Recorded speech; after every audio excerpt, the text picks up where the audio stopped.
রাজভবনের সামনে শুভেন্দু অধিকারী যে অবস্থান করতে চান তো একটা আজব আবদার। মহান ভাইপো যে বেআইনি ধর্ণা দিয়েছিলেন সেটা রাজ্য সরকারের লয়ার যে কলকাতা পুলিশকে রিপ্রেজেন্ট করছিল তিনি কোর্টে বলেছেন, আপনারা দেখুন। নির্বাচনী বিপর্যয়, বিজেপি হেরে গেছে, বাংলায় আসন কমেছে, বিভৎসভাবে হেরেছে এবং তারপরে একটা মুসল পর্ব চলছে, কারা এইসব থেকে নজর ঘোরাতে এই ধরনের নাটক করতে গেছিল বিজেপি এবং তাদের এরা। তো এখন হাইকোর্ট তো সরিয়ে দিয়েছে, হাইকোর্ট তো বলেছে সব জায়গায় করা যাবে না, অন্য জায়গা দেখতে বলেছে।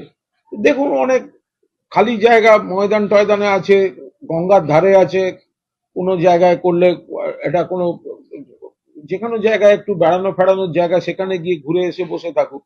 তো তার জন্য এইটা মামার বাড়ির আবদার যে নিজেরা হারবে ভোটে, সেখান থেকে নজর ঘোরাবার জন্য তাদের এই চাই ওই চাই, ওখানে বসতে হবে, এসব হয় না, কোর্ট বিদায় করে দিয়ে। বিচারপতি আমাকে বলেছেন, দেখুন আমার পারপাস সার্ভে, মহান ভাইপো যে বেআইনি ধর্ণা দিয়েছিলেন সেটা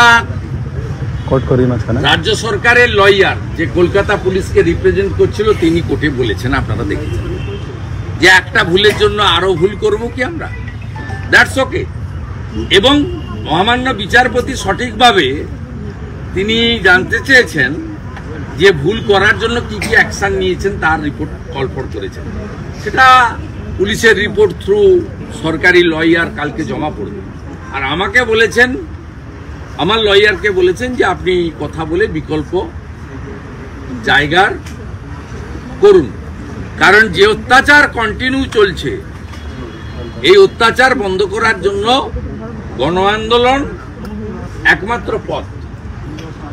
আজকে বিকালেই 3টে জায়গায় বড় মিছিল হচ্ছে, প্রতিবাদ মিছিল। কেশিয়াড়িতে হচ্ছে মৌমিতা সিংয়ের উপর আক্রমণের প্রতিবাদে, অগ্নিমিত্রা পাল লিড করবেন। অবসরপ্রাপ্ত সামরিক কর্মী, তাকে কালকে কলকাতা হাইকোর্টে সরকারি আইনজীবী মাদকাসক্ত বলছেন। একটা ছেলে এক্স সার্ভিসম্যান, তিনি তার জীবনের সবচেয়ে ভালো সময়টুকু দিলেন দেশের জন্য, তাকে পুলিশের কাস্টডিতে মারা হলো।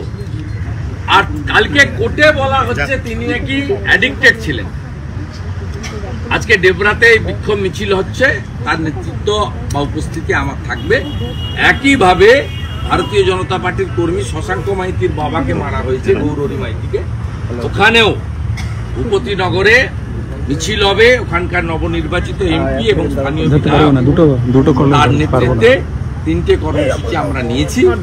আর অল্টারনেট জায়গা কোথায় ধর্ণা দিতে চাই এটা কালকে আমার এলওপির যে লয়ার কোর্টে জানাবে, তার জন্য একটু আপনাদের অপেক্ষা। রাজভবনের সামনে শুভেন্দু অধিকারী যে অবস্থান করতে চান তো একটা আজব আবদার। মহান ভাইপো যে বেআইনি ধর্ণা দিয়েছিলেন সেটা রাজ্য সরকারের লয়ার যে কলকাতা পুলিশকে রিপ্রেজেন্ট করছিল তিনি কোর্টে বলেছেন, আপনারা